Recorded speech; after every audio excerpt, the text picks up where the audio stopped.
More than 100 years ago, Ukrainian families crossed an ocean searching for a safer future in Canada. Today, history seems to be repeating itself.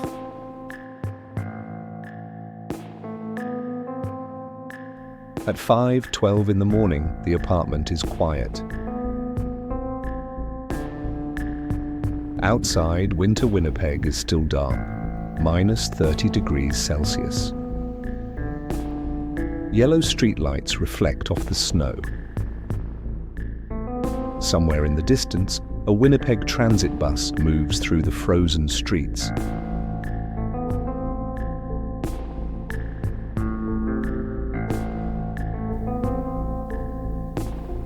Arseny is still asleep. Maria quietly closes the apartment door in Elmwood and leaves for work. She tries not to make any noise because she may not see her son again until tomorrow. At the bus stop, the cold cuts through even thick winter gloves. The bus is running late. That happens often during Winnipeg winters. Maria stands alone in the darkness, holding her phone in her pocket and checking the transit app every few minutes. Around her, there is only snow, wind, and an almost empty street. She is cold, and she is afraid. But by 6 o'clock in the morning, she needs to be at her first shift at Freshco. A few years ago, Maria's life looked completely different. Back in Kyiv, she lived an ordinary Ukrainian life. Work, children, grocery stores near home, familiar streets, morning coffee in the kitchen. She never planned to immigrate. She knew every corner of her neighborhood. She knew when the local bakery opened. She knew the route to school. She knew where Arseny liked to buy ice cream during the summer. Everything was familiar. Everything made sense. It was an ordinary life, the kind of life people rarely think about, until one day they risk losing it. Like many parents, Maria spent her days thinking about simple things: school schedules, groceries, bills, family plans, the future. Nothing extraordinary. Just the quiet rhythm of everyday life, the kind of life that feels permanent while you are living it.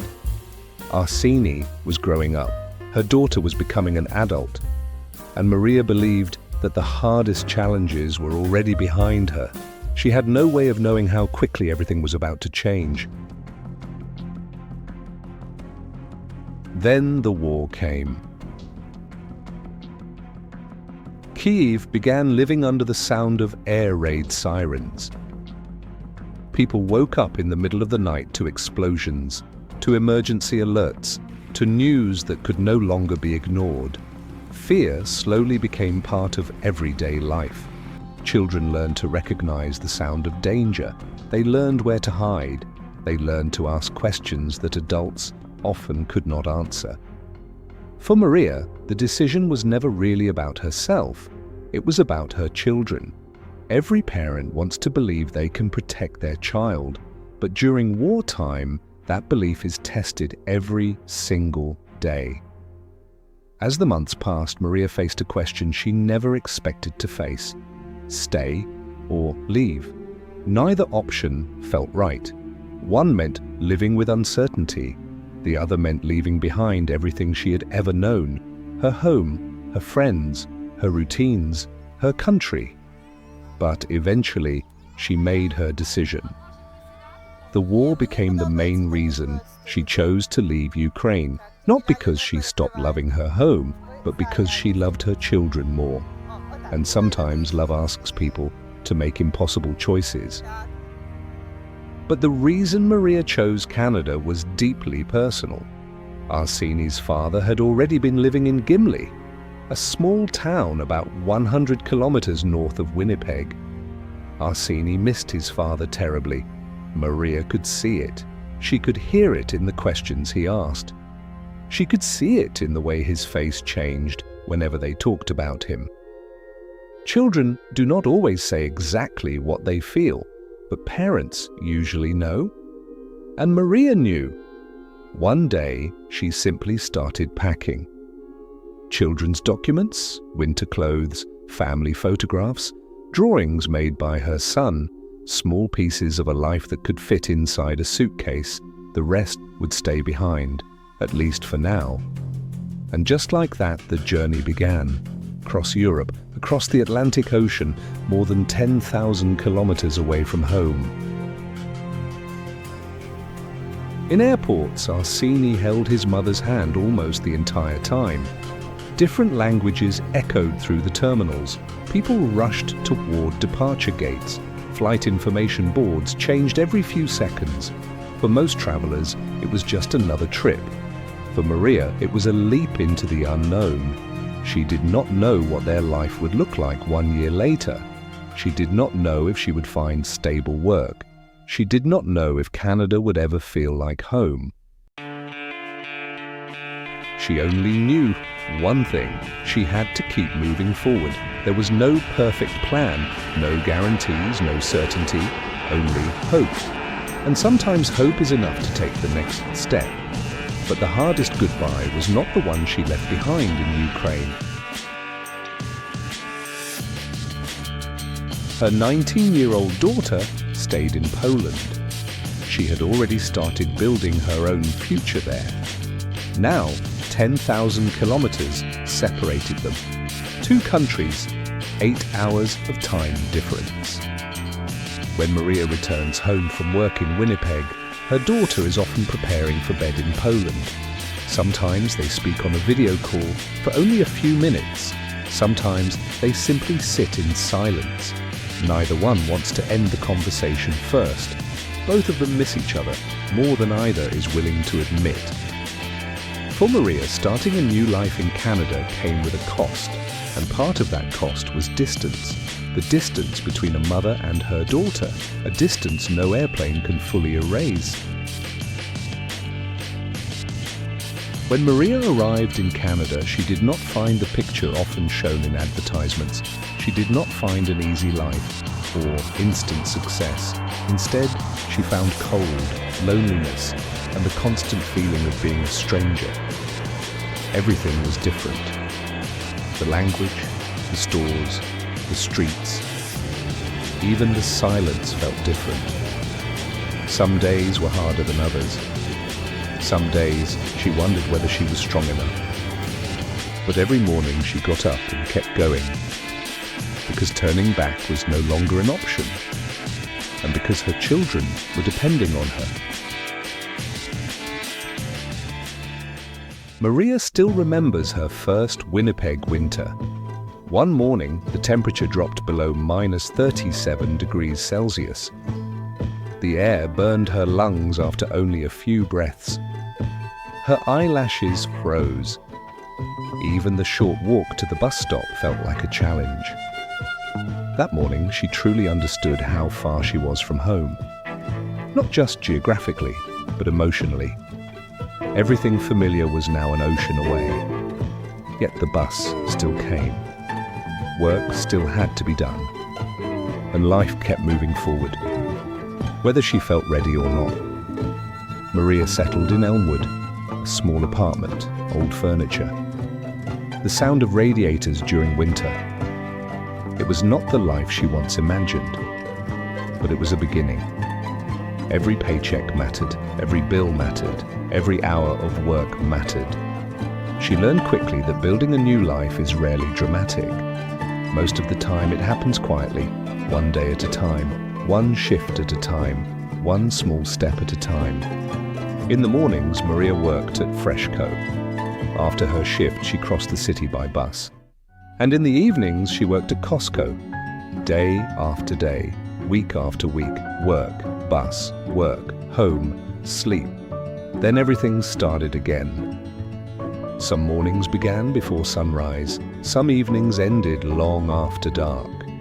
The routine was exhausting, but Maria kept going because she knew exactly why she was doing it, not for herself, for her children, for their future, for the chance to build something stable in a country that still felt new. When Arseny leaves for school, his mother is already at work. When he comes home, she is often still working. When he goes to bed, she is sometimes finishing her second shift. There are days when Maria sees her son sleeping more than she sees him awake, and that hurts more than any long shift ever could. Sometimes after school, Arseny calls his father in Gimli. They talk about school, friends, homework, and Canadian winters. Sometimes they talk for a long time, sometimes only for a few minutes. The distance between Winnipeg and Gimli is not very far, but for a 10-year-old boy, even 100 kilometers can sometimes feel like another world. Without realizing it, Arseny was growing up faster than most children his age. Not because he wanted to, but because life required it.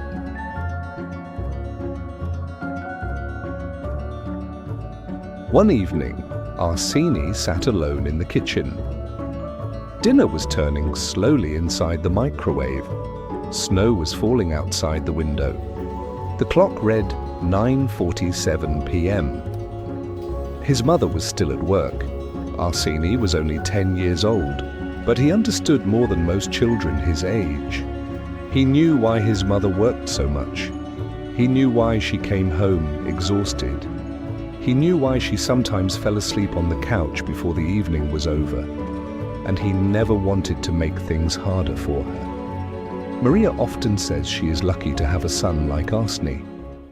Sometimes she believes he gives her more strength than he realizes. One day, before going to bed, Arseny left a small note on the kitchen table. Just a few simple words. "I love you, Mum." After her second shift, Maria came home quietly, as she always did. She placed her bag near the door, took off her winter coat, and noticed the note. At first, she simply stood there looking at it. Then she slowly sat down at the table. The apartment was silent. Only the sound of the refrigerator and the old radiators could be heard. And then Maria began to cry. Not because she was weak, not because she felt sorry for herself, but because she was tired, because she was lonely, because every day carried more responsibility than most people could see, and because she loved her children more than anything in the world. In moments like that, she misses home the most, not the buildings, not the streets, but the people. The feeling of having everyone close, the feeling of being together, the feeling of not having an ocean between the people you love. Weekends are different, at least a little. Maria tries to dedicate as much time as possible to Arseny. After long work weeks, even a few hours together become special. Sometimes they go to Walmart, sometimes they order pizza, sometimes they watch movies, sometimes they simply walk through the city and talk about school, about friends, about life. Money is often tight, but for Arseny, these are the best moments of the week, because during those moments, his mother is finally there. Fully there. And for Maria, those few hours remind her why she made this journey in the first place.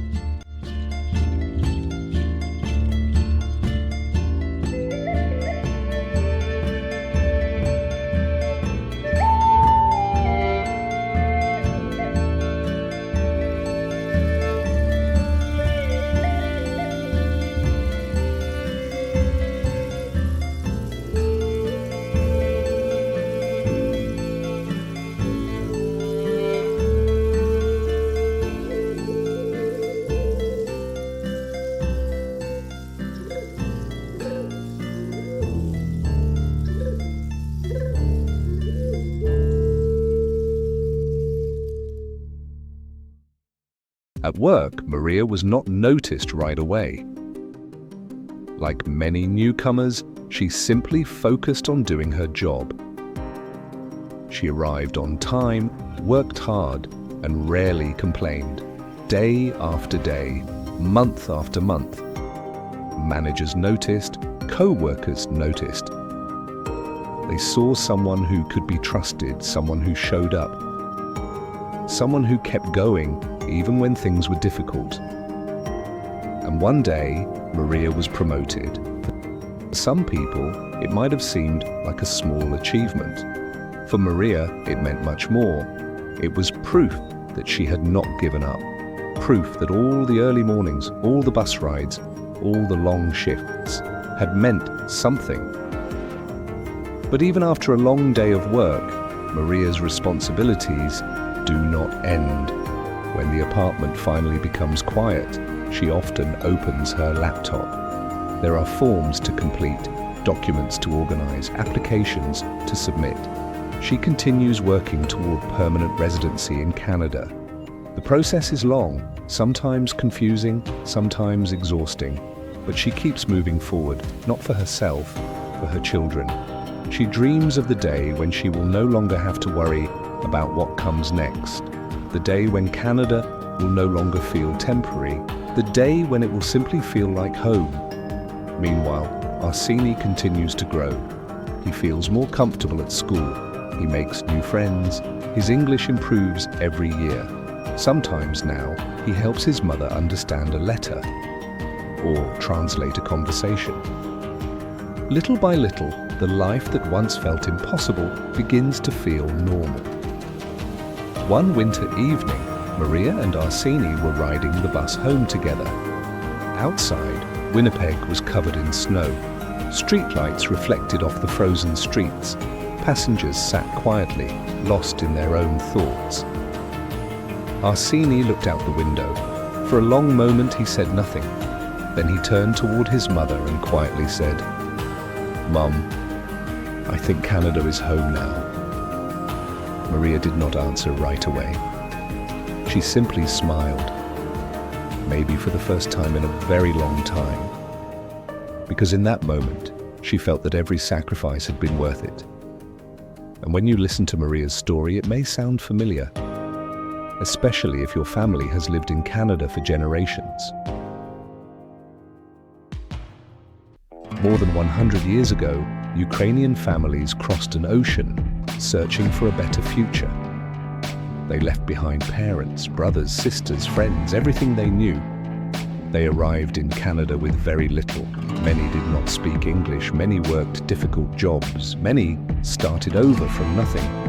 And they did it for the same reason Maria did, for their children, for hope, for the chance to build a better future. History has a strange way of repeating itself. More than a century later, Ukrainian mothers are once again bringing their children across an ocean.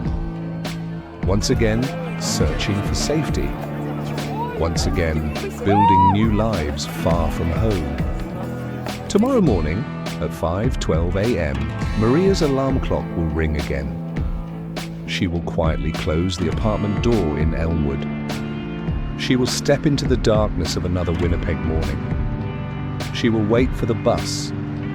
She will go to work. And like millions of parents before her, she will do everything she can to give her children more opportunities than she had herself. Because sometimes home is not the place where you were born. Sometimes home is the place where you choose to stay. The place where you build a future.